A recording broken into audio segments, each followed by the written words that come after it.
So, how can a financial market, this thing that's supposed to be the smartest information processor on the planet, how can it just fall off a cliff? It's one of the great mysteries of our modern economy, right? So, let's dive in and really unpack what's going on behind the scenes. Okay, first, let's just take a second to remember how truly dramatic this can be. Back in October of 2007, the Dow Jones stock market was just humming along, hitting a peak of over 14,000. But then, less than a year and a half later, it had lost more than half its value, plummeting all the way down to around 6,500. I mean, it was an absolute catastrophe. And that brings us to the big question, right? If the market is supposed to be this all-knowing, super rational machine, how could it get things so spectacularly wrong? How could trillions, literally trillions of dollars in value just poof, evaporate? To even begin to answer that, we first have to understand the theory that said this couldn't happen, the theory of the perfect market. All right, so let's get into the thesis, the perfect market.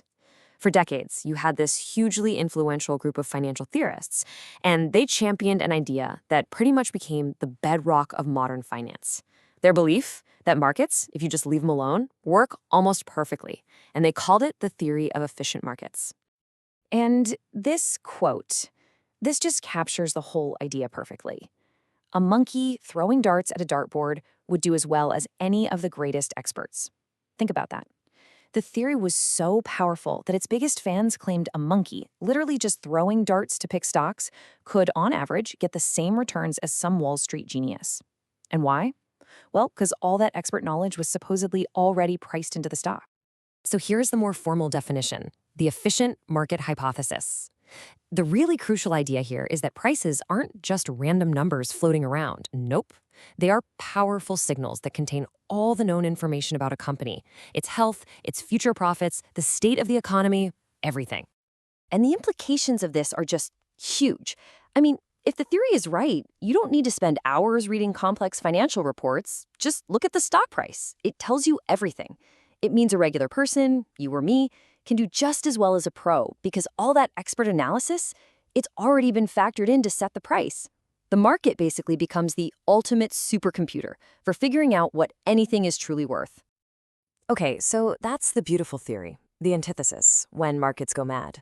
But then, well, 2008 happened, and the brutal reality of a market in absolute freefall just seemed to smash that elegant theory to pieces. It built a really powerful case against this whole idea of a perfect market. And this timeline, this is just fascinating. You really have to look at the dates here. In February of 2007, the market for subprime mortgages, the very things at the heart of the crisis, it started to collapse. The experts actually trading these things knew a catastrophe was unfolding. And yet, the broader stock market just kept climbing for another 10 months, hitting its all-time peak in October. The information was right there, but the stock market price, it clearly did not reflect it. Not at all. So that's the million-dollar question, isn't it? If the warning signs were flashing bright red in one corner of the market, why did the rest of the market just ignore them? What essential pieces did that perfect, efficient market theory totally leave out of its equations? So let's talk about the two missing pieces. Well, critics came along and argued the theory wasn't totally wrong, but it was dangerously incomplete. To explain that huge disconnect we just saw, they pointed to two major missing pieces from the real world. So on one side, you've got economists like Robert Shiller. He argues the missing piece is just psychology. He calls it irrational exuberance, this idea that markets are really driven by fads and rumors and compelling stories, not just cold hard facts. To put it simply, he'd say people just kind of went crazy, and then they changed their minds. But on the other side, you have a more structural critique. This view argues that the theory is missing the actual mechanics of borrowing, things like collateral and leverage. The rules of the game, like how much money you have to put down to buy a house, they create their own powerful boom and bust cycles, completely separate from what people are feeling. And if you want to see the power of that structural argument, just look at this number, 3%. At the absolute peak of the housing bubble, some lenders were only requiring a 3% down payment.